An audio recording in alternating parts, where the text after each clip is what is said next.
নমস্কাৰ আপোনালোক সকলোকে পুনৰবাৰ আপোন চৰ্চৰ অন্য এটা ভিডিঅ'লৈ স্বাগতম জনাইছোঁ। মানুহে ফ্ৰীৰ পৰা সদায় সাৱধানে থাকিব লাগে।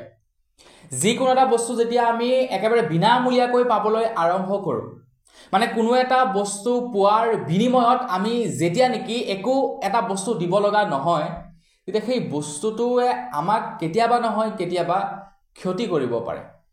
আৰু কোনো এজন ব্যক্তিয়ে আমাক ডেইলি যেতিয়া ফ্ৰীকৈ কিবা এটা বস্তু দি থাকিব আৰু তাৰ বিনিময়ত আমাৰ পৰা যেতিয়া একো নিবিচাৰিব, সেই ব্যক্তিজনে গম পাব তাত কিবা নহয় কিবা এটা আওপকীয়াকৈ হ'লেও স্বাৰ্থ জড়িত হৈ আছে। আৰু ফ্ৰী বস্তুবিলাকে মানুহৰ অভ্যাস একেবাৰে বেয়া কৰি পেলায়, মানুহক এলেহুৱা কৰি পেলায়। তো মই আজি আপোনালোকক এনেকুৱা এটা ফ্ৰী পোৱা বস্তুৰ ওপৰত জনাম, যিটো বস্তুৰ ফলত এখন গাঁও ধ্বংস হৈ গ'ল। পুৰা এক গাঁও ধ্বংস হৈ গ'ল কেৱল ফ্ৰী পোৱা বস্তুৰ ফলতে। গতিকে আপোনালোকেও তেনেকুৱা ধৰণৰ ভুলবিলাক নকৰিব। আপোনালোকেও যদি কেতিয়াবা তেনেকুৱা ফ্ৰী বস্তু লাভ কৰে, তেন্তে আগতীয়াকৈ ভাবি চাব যে মোক যে এই বস্তুটো বিনামূলীয়াকৈ দিছে, ইয়াৰ আঁৰত তেখেতৰ ৰহস্য কি আছে, তেখেতে মোক এই বস্তুটো ফ্ৰীকৈ কিয় দিছে, তেখেতৰ কি স্বাৰ্থ জড়িত হৈ আছে। তো সেইবিলাক আপোনালোকে ভাবি চাব। আৰু আজিৰ এই কাহিনীটো আপোনালোকে প্ৰথমৰ পৰা শেষলৈকে শুনক। বহুতে ইণ্টাৰেষ্টিং কাহিনী আৰু লগতে জানিব লগা বহু কথা আছে।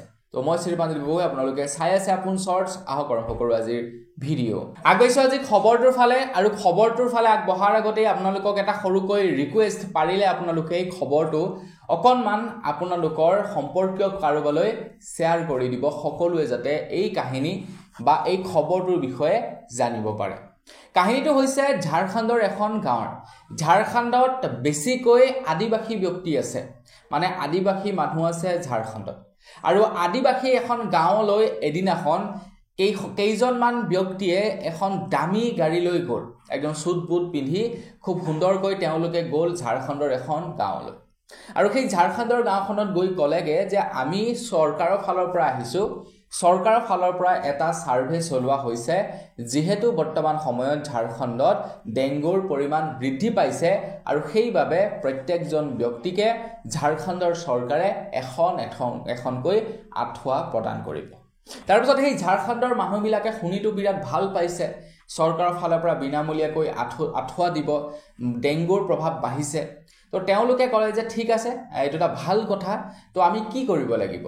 তেতিয়া সেই মানুহকেইজনে ক'লে যে ইয়াৰ বাবে একো কৰিব নালাগে, একেবাৰে বিনামূলীয়াকৈ আপোনালোকক আঁঠুৱাসমূহ প্ৰদান কৰা হ'ব। আপোনালোকে মাত্ৰ আপোনালোকৰ এটা আধাৰ কপি আৰু আপোনালোকে ফিংগাৰপ্ৰিণ্ট দিব লাগিব। আধাৰ কপিটো এই কাৰণে লোৱা হৈছে, এইটো যাতে প্ৰমাণ আমি গৈ চৰকাৰৰ ওচৰত দেখাব পাৰোঁ যে কাক কাক আমি আঁঠুৱাসমূহ বিতৰণ কৰিলোঁ। তো গাঁৱৰ মানুহবিলাকে সেই মৰ্মে নিজৰ এটা আধাৰৰ কপি লৈ আহিলে লগত। আৰু তাৰ পাছত সেই ব্যক্তিকেইজনে লাইন বাই লাইন এজন ব্যক্তিক ফিংগাৰপ্ৰিণ্ট ল'লে, আৰু তেওঁলোকে আঁঠুৱা দি দিলে।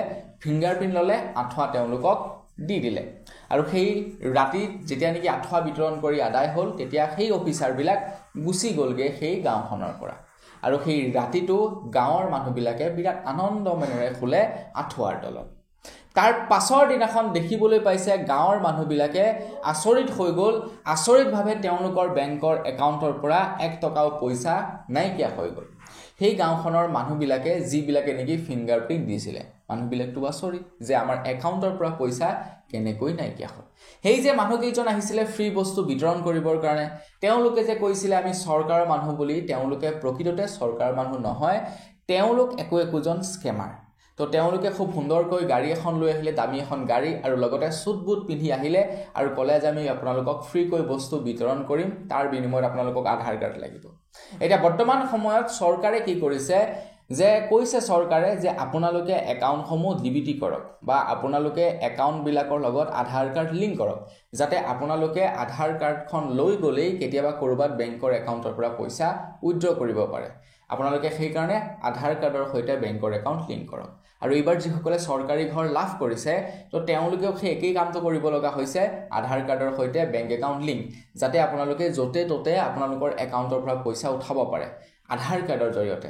আপোনালোকে আগতে বেংকৰ পৰা পইচা উঠাবৰ কাৰণে আপোনালোকক পাছবুকৰ প্ৰয়োজন হৈছিল কিন্তু আজিকালি আপোনালোকে বেংকৰ একাউণ্টৰ পৰা পইচা উঠাবৰ কাৰণে আধাৰ কাৰ্ড হ'লেই হ'ল আধাৰ কাৰ্ডখন লৈ আপোনালোকে ফিংগাৰপ্ৰিণ্টটো দিলে আপোনালোকৰ একাউণ্টৰ পৰা পইচা উঠাই লৈ যাব পাৰে ঠিক তেনেকুৱা ধৰণৰে কাম কৰিলে সেই ব্যক্তি কেইজনে তেওঁলোকে কি কৰিলে এই সুবিধাটোৰ সুযোগ লৈ তেওঁলোকে গাঁওখনলৈ গ'ল সেই গাঁওখনৰ আদিবাসী মানুহবিলাক অকণমান সহজ সৰল আছিলে তেওঁলোকক ঠগন দি তেওঁলোকৰ একাউণ্টৰ পৰা পইচা লুটি লৈ গ'ল তো সেই মানুহবিলাকৰ ভুল ক'ত হ'ল বাৰু আপোনালোকে জানেনে আমি বৰ্তমান সময়ত কি কৰোঁ মানুহক ৰেছপেক্ট নকৰোঁ মানুহৰ কাপোৰ আৰু মানুহৰ পজিশ্যনক ৰেছপেক্ট কৰোঁ মানুহৰ পইচাক ৰেছপেক্ট কৰোঁ তো সেই মাইণ্ডছেটটোৱে সোমাই আছিলে সেই মানুহসকলৰ মাইণ্ডত যদি সেই মানুহকেইজনে সুন্দৰকৈ চুট বুট বা ভাল এখন গাড়ীত যদি নাহি এখন চাইকেল লৈ আহিলেহেঁতেন ফটা চিটা কাপোৰ পিন্ধি আহিলেহেঁতেন আৰু যদি ক'লেহেঁতেন আমি চৰকাৰৰ মানুহ তেন্তে তেওঁলোকে কি কৰিলে তাৰ পৰা খেদা দিলেহেঁতেন